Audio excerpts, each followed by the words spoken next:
Congress party గెలిచే అవకాశాలు చాలా మెరుగ్గా ఉన్నాయి. ఆల్రెడీ కాంగ్రెస్ పార్టీ గెలిచిన దాంతో బరాబరి, కాకపోతే గట్టి మెజార్టీతో రావాలనేది మా ఆశయం.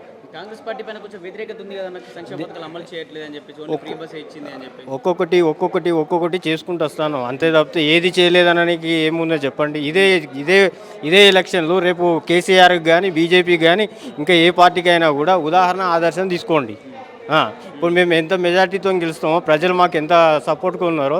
నేను ఇక్కడ వరంగల్ నుంచి నేను వచ్చాను ఇక్కడికి. 14వ డివిజన్ మాది, వద్దనపేట కాన్స్టిట్యున్సీ. మా ఎమ్మెల్యే గారి ఆదేశాల మేరకు మేము ఇక్కడ వర్క్ చేయడం జరుగుతుంది. నేను కూడా ఒక 2 బూతులు ఇన్ఛార్జ్ తీసుకొని మరి పొద్దున, ఉదయం, సాయంత్రం 2 పూటలుగా ఓటర్లను కలవడం జరుగుతుంది.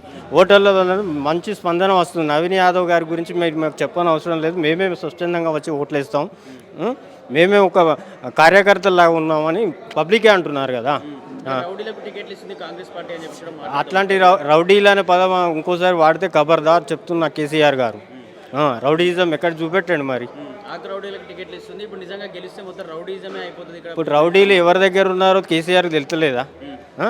ఈయన రౌడీ అయితే పబ్లిక్ అంత బొమ్మరథం ఎందుకు పడుతున్నారు? అది కూడా ఆయన చూడాలి కదా. ఓ రౌడీ దొంగ అంటే భయపడి పోతాడు. ఉన్నవాడిని కొట్టి పేదవాడికి 4 మెతుకులు పెట్టేవాడు రౌడీ అయితే మరి మీరు ఏ విధంగానైనా దాన్ని సంబోధించుకోవచ్చు. మైనారిటీ మొత్తం సపోర్ట్గా ఉంది. మైనారిటీ, ఎస్సీ, ఎస్టీ, బీసీ ప్రతి ఒక్కరు సపోర్ట్గానే ఉంది. ఇక్కడ సపోర్ట్ లేదని ఆయన అనుకుంటున్నాడు.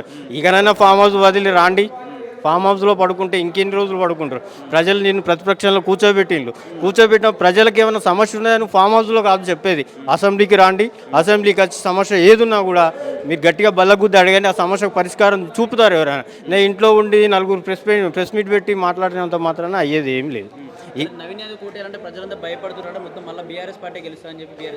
బీఆర్ఎస్ పార్టీ గత 3 సార్లు గెలిచింది. ఇప్పుడున్న డ్రైనేజీ వ్యవస్థ ఎట్లున్నదని ప్రతి గల్లీ తిరుగుతున్నా.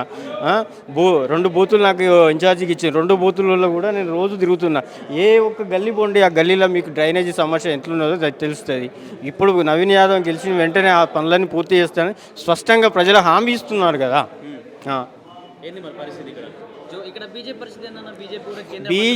BJP BRS 2 దొండే. 2 ఒకటే. ఒకటి కాంప్రమైజ్ అయితే ఇంకొకరు ముందుకు పంపుతారు అంతే తప్పితే వాళ్ళకు మాకు అసలు పోటీలే లేదు. మా పోటీ ఎవరి మీద లేదు. మా పోటీ డైరెక్ట్ గెలిచినాం మేము అంతే. కాకపోతే 1,00,000 మెజార్టీ రావాలనేది మా టార్గెట్.